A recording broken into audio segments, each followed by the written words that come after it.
Welcome back to the Rollup High Roller community. As always, nothing on the Rollup is to be construed as financial advice. We are just some educators in the DeFi space. Toss us a quick like, give us a share, a repost, send it to a friend who may want to watch this, and finally, give us a sub or a follow. It means the world to help support credibly neutral educational content in DeFi. We're here to educate, empower, and enrich you, and let's jump in. What is going on, guys? Welcome back to the Rollup. Walter is here. He's joining us today from Gauntlet. And we're going to be talking about restaking. So let's jump right into it. I'll kind of give my quick and dirty understanding of restaking, and then hopefully Walter can crush my dreams and tell me why I'm totally wrong, I'm way off, and fill in all the gaps in my understanding. So here's my understanding of restaking is going to be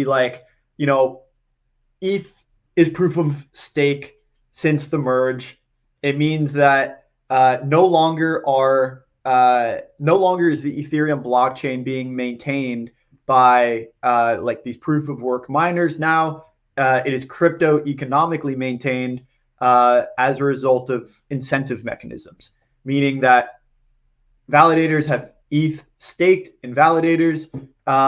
They get incentives if they act benevolently and they're friendly to the ecosystem and they are maintaining consensus with all of the other validator nodes. Then they get these staking rewards, which is somewhere between 3 and 5% APR. If they act maliciously, these validators are going to get slashed. And that's what prevents them from trying to double spend or trying to contradict any of the changes to the state of Ethereum. And this is kind of what maintains Ethereum's homeostasis. It keeps Ethereum at equilibrium, and it keeps all of these validator nodes cooperating with one another. Okay, so that's staking, right? Now that Ethereum is proof of stake. I'll take it one step and then I'll try to take it 2 steps further, and then we're gonna bring Walter into the fold here. So then we've got liquid staking. Liquid staking is basically I have 32 ETH in a validator node, and all my friends are getting rich off meme coins. So I want to participate. I want to use the 32 ETH. And use it in DeFi and kind of participate in the ecosystem as well. But I don't want to just stop contributing to Ethereum's consensus and its proof of stake network. So to get the best of both worlds, I can get a receipt token, and it basically says that I can use this thing in DeFi. It has value because it's like a ticket that I can cash in for the ETH in my validator, and I can spend that liquid staked token on whatever I want, and it has value, so I can use it to trade. The next step that I'm going to attempt to go, but I even started to lose my grasp when I started to explain liquid staking, is liquid restaking. And this is when yes, Ethereum is proof of stake. I have 32 ETH in a validator node. I deposit that into a liquid staking protocol. So now I have these liquid staking tokens that represent ETH in the Ethereum validator consensus network. So I've got these liquid staking tokens. They represent ETH. And then I'm going to take this and I'm going to restake them. And then we're going to deploy an entirely new network that uses the same ETH that I have in that original validator that is contributing to the homeostasis of the Ethereum network. It's also now going to contribute to the equilibrium of another rollup and help to crypto economically secure the state changes in the state of this other blockchain. This is my understanding of restaking, and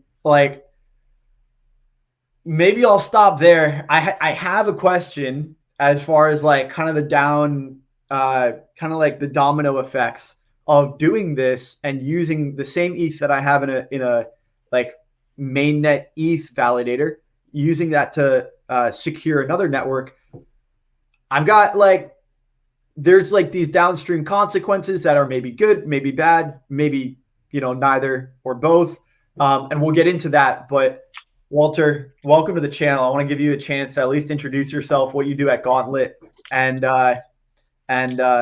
yeah, just you also add your perspective on restaking. Yeah, for sure. Hey guys, my name is Walter. I help lead some of our restaking work here at Gauntlet. But yeah, I think Robbie, I think that was a pretty good overview of the restaking space in general.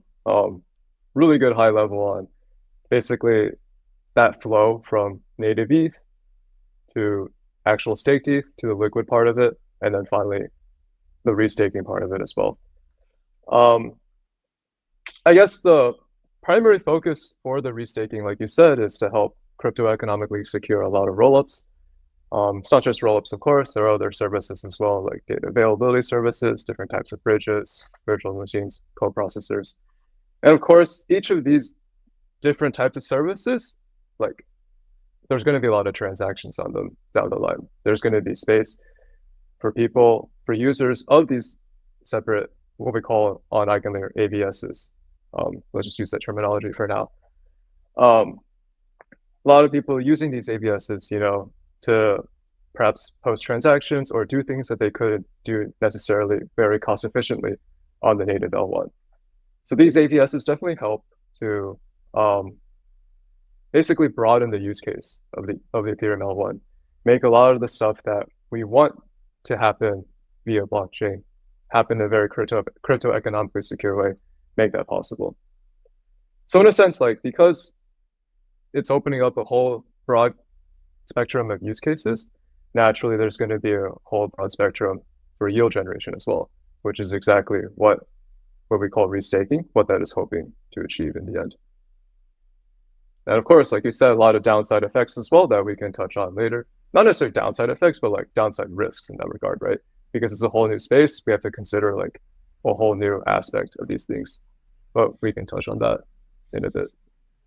Yeah, we'll certainly get into the trade-offs of restaking this ETH to earn some more of these incentives for contributing that stake, and the trade-off of the additional risk that you take on once you start to kind of stretch the ETH that you have. Exactly. Okay, so you mentioned AVSs. That's going to be a really important term when it comes to restaking. AVS meaning actively validated service. Yep. And this is going to be the acronym that we'll use for the collection of services that run on top of these consensus mechanisms. And you mentioned a whole slew of them. And it's the co-processors, it's the rollups, it's the VMs, it's all of these things, the application layer, if you will, that run on top of the blockchains themselves. Mm-hmm. Okay. Now, I guess why, before we get into the risks, why is it important for AVSs? Why do they need some proof of stake? I kind of hit on it at a high level, but we essentially need to secure or make sure that we're verifying all of the transactions that go through these AVSs, right? Is there more to that, or is it just we need to arrive at the consensus of these transactions? Yeah, essentially, right? We need to be able to secure the set of transactions, be able to secure anything that's possible on these AVSs or effectively L2s in general, right?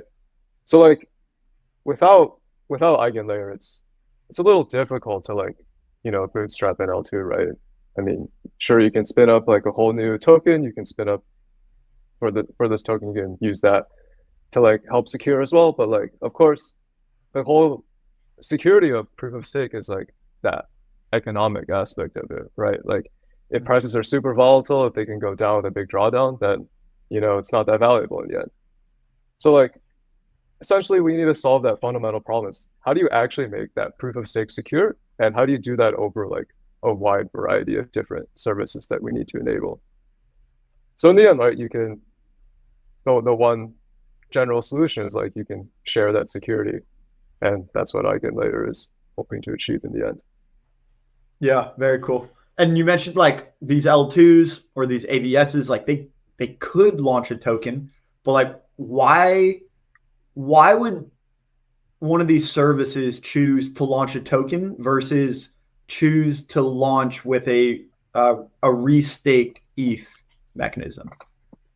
Yeah, of course. The native Ethereum and the staked aspect of it as well, it's definitely a lot more secure. It's a lot more robust to market changes.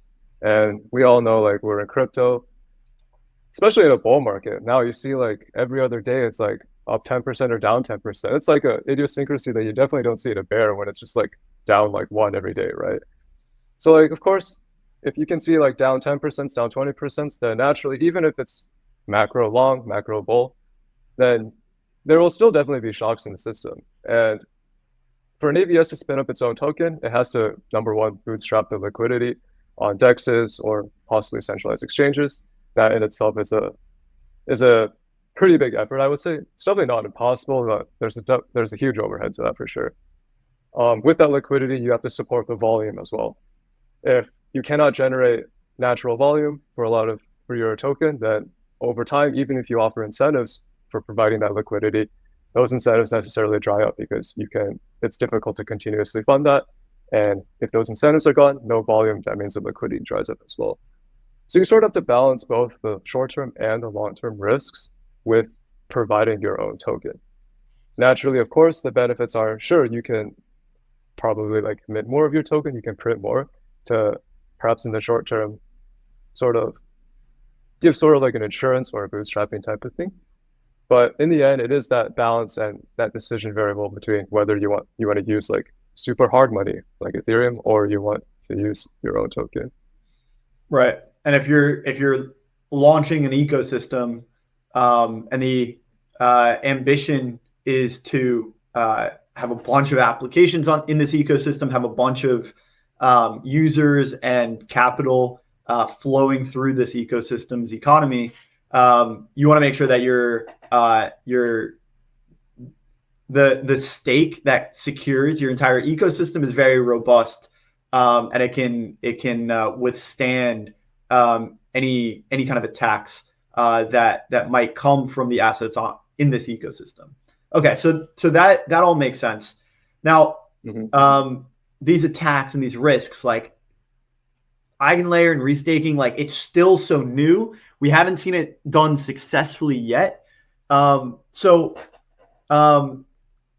Like let's kind of like get into like the things that could go wrong and then why maybe they will or won't happen. So like my mental model for restaking is something like this. It's kind of like I've got, let's say, okay, I've got ETH staked in a validator. That's going to be kind of like our base case here.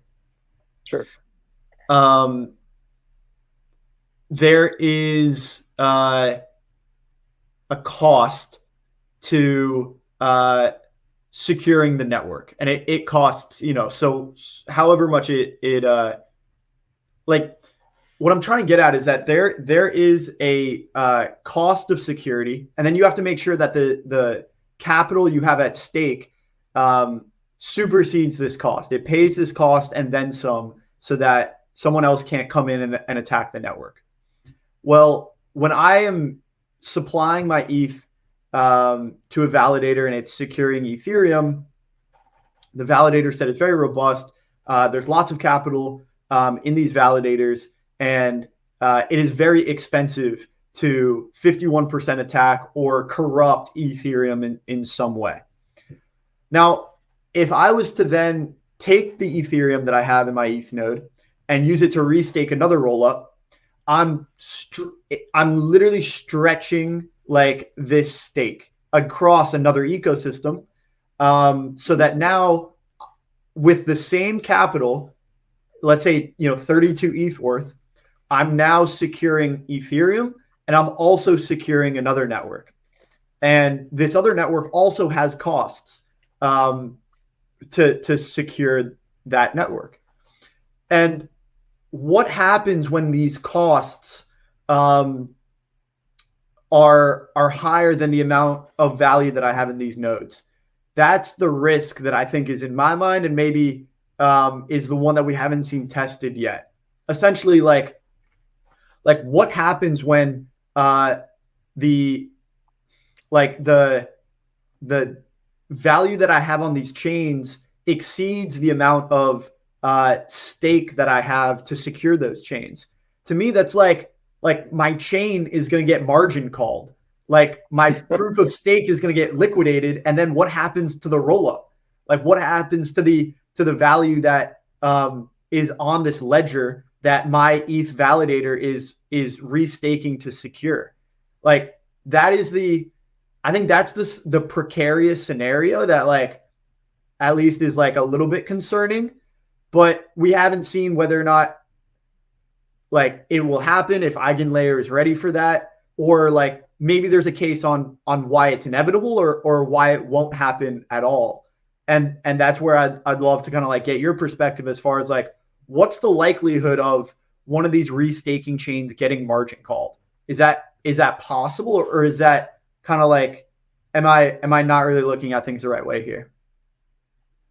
Yeah, I mean, it's like I said before, it's a whole new space, and as you touched on, we've never seen anything like this before.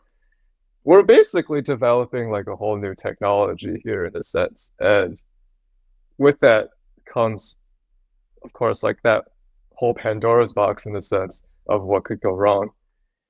In the end, right, you touched on the fact that, oh, there are these slashing risks with the L1, and of course we can generalize that further to the slashing risks on the ABS.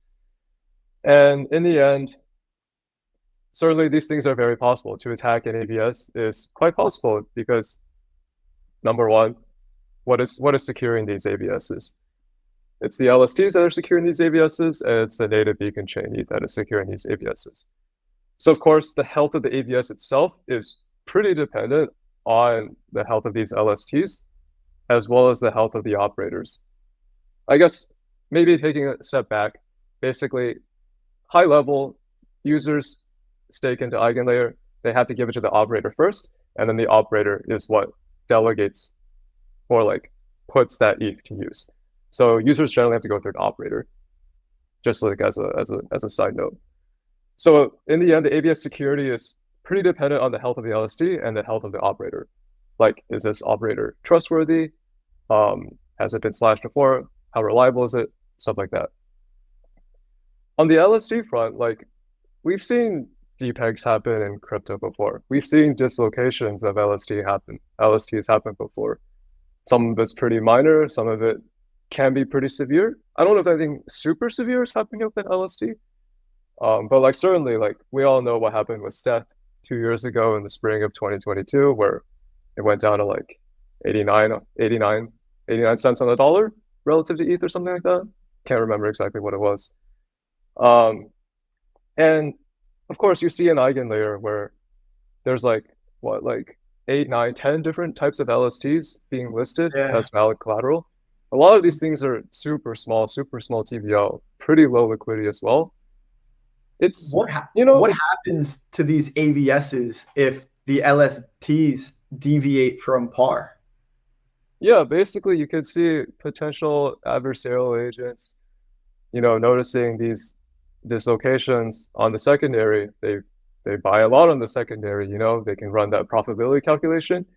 They buy a lot and they notice, hey, I see ABS A, I can definitely be 51% right now just based on market conditions.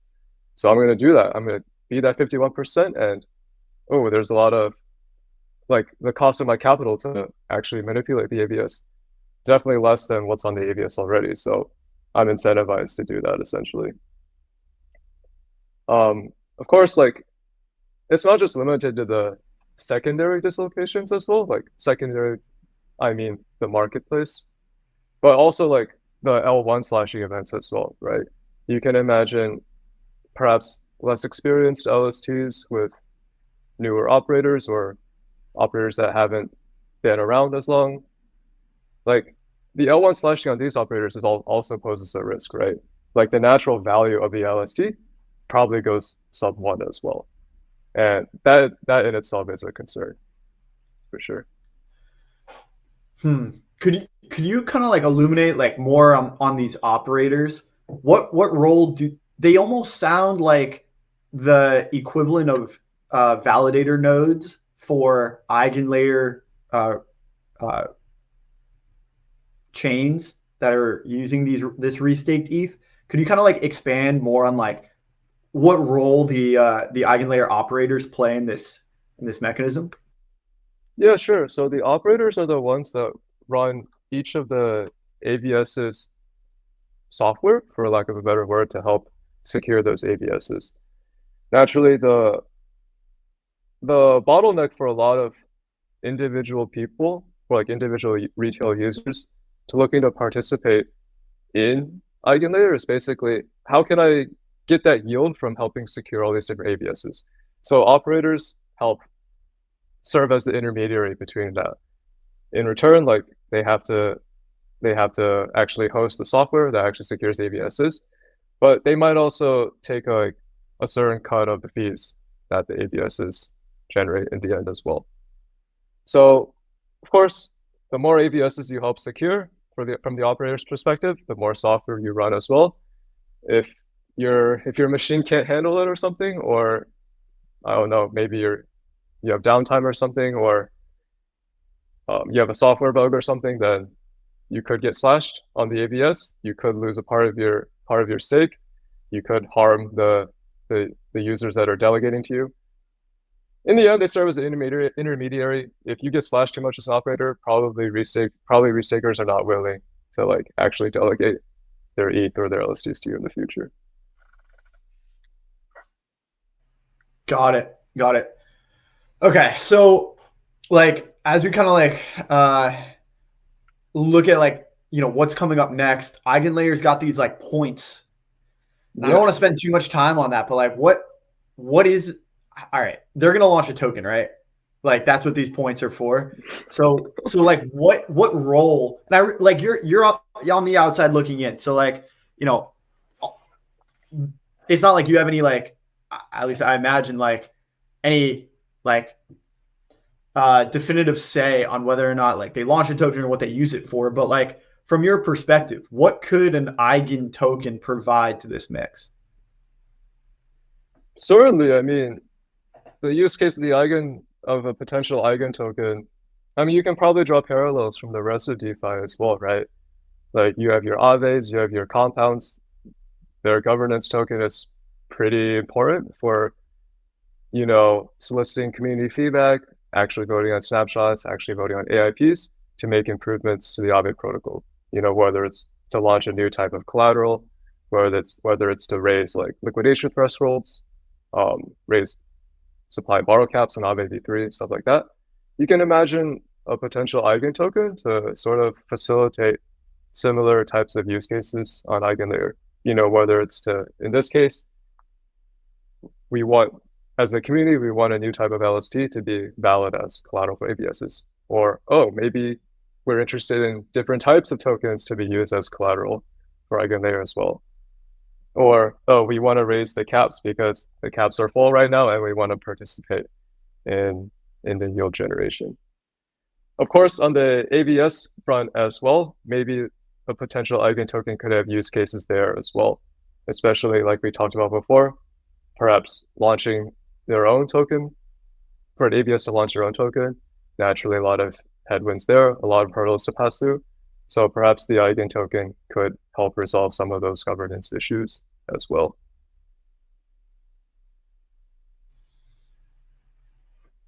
Okay. I guess like kind of as we wrap up, like looking at a little bit of a bigger picture, like is there any possibility that like some shenanigans on Eigenlayer's AVSs would impact mainnet Ethereum and and kind of like the organization of ETH's validator nodes at the base level? Yeah, so that's been the hot topic on crypto Twitter, at least for the past couple of weeks, is, you know, if my ETH is being used, if everyone's ETH is being used to help secure all these AVSs, naturally one would think that, oh, the risk is going to trickle upstream to the L1 as a whole.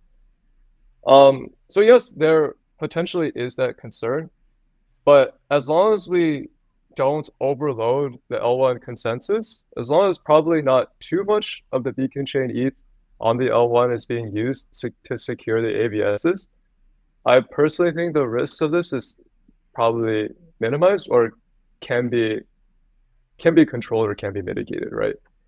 Like one natural way to do it is probably just, you know, impose reasonable caps or upper bounds on the amount that can be used for, like, the amount of native beacon chain ETH that can be used to secure AVSs, for that matter.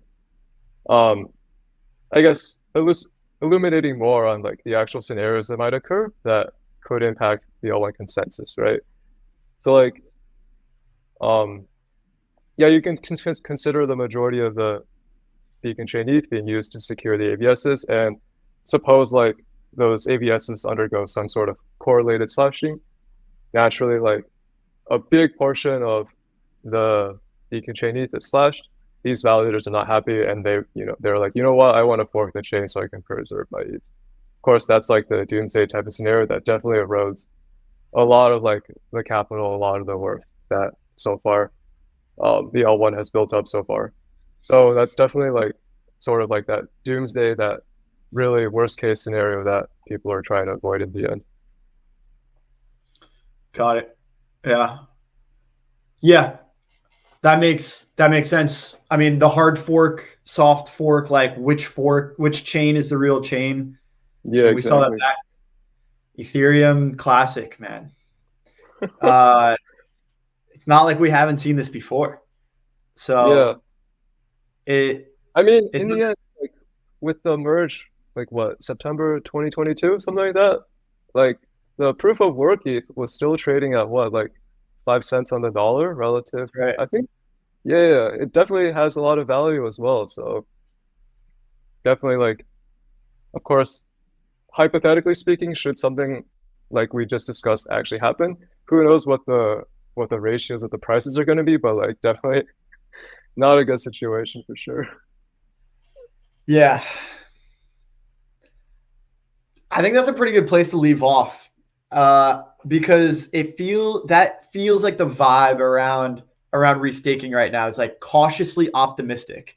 Like there's some doomsday scenarios out there, and it's very important to think carefully about the architecture of these mechanisms to avoid those unfortunate scenarios where consensus is fractured and chains are split. And it sounds like there's measures to be taken to avoid those scenarios, but it's still very, very important to be cognizant of those risks. Yeah, for sure. I mean, that's probably one of Eigenlayer's priorities as, you know, as the year goes on, as EigenDA is moving towards a mainnet launch, as, you know, the yield generation actually goes live. It's going to be an iterative process for sure. Like we're probably going to see slashing events happen on different AVSs, especially if, you know, that whole set of slashing rules is quite different. I know Sriram talks a lot about, you know, good slashing rules being ones that are attributable, that are objective. Some AVSs might not be adhering to that. So in the end, what you don't want is one AVS to be actually impacting like the whole universe of AVSs. That's a bad part. So hopefully as it gets launched in the coming months after that release, the community as a whole can work towards like some sort of iterative improvement, some sort of like decentralized process where you see a bug, hopefully it's not too big. Of course, you want to reduce the risk of like worst case scenarios happening, but like you see a bug, you fix it. And over time, like, of course, we're all optimistic that this can really drive capital efficiency throughout Ethereum. And, you know, once it's become a more mature product, you can definitely see integrations with with Eigenlayer and the rest of the DeFi ecosystem as a whole, for sure.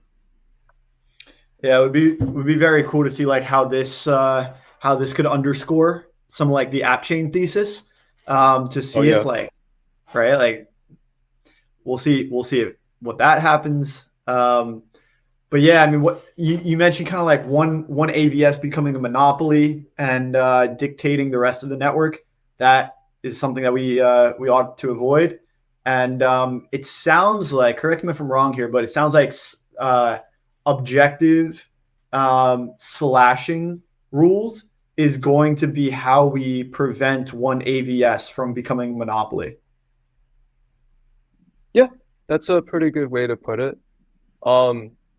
I think monopoly in this instance can probably take two different aspects of, well, of course, you can have like monopoly of the stake used to secure it, and probably an unintended monopoly is like, oh, monopoly on the actual slashing events because you designed your AVS poorly, for that matter. Like, I don't know, suppose an AVS were penalizing for downtime. Naturally, downtime is a pretty probabilistic process as well. Like, sometimes you're up, sometimes you're down. Imagine if Solana penalized for downtime, like everyone would be slashed on Solana, right? Yeah, so like you can't, something like that happening is pretty bad. So Solana's broken. Yeah, dude. So like naturally, these are the types of things that individual restakers or like the market or the community as a whole needs to be aware of when, you know, choosing who, when, where, what, how much to delegate to securing different AVSs. Yeah. Solana's got good memes. They've got dank memes, man, but that chain needs some work. Ever since Sam got it done with it, just keeps on breaking, keeps on going down. Well, Walter, man, this was a pleasure. I feel like I learned quite a bit, and I think there's going to be plenty more to discuss and explore around the AVS ecosystem and the restaking landscape. So, thank you for introducing the concept and for taking us through some of the risks and some of the trade-offs. Yeah, for sure. Thanks for having me on the show, Robbie. It was a pleasure, man. Hope to see you again soon. Yeah, for sure.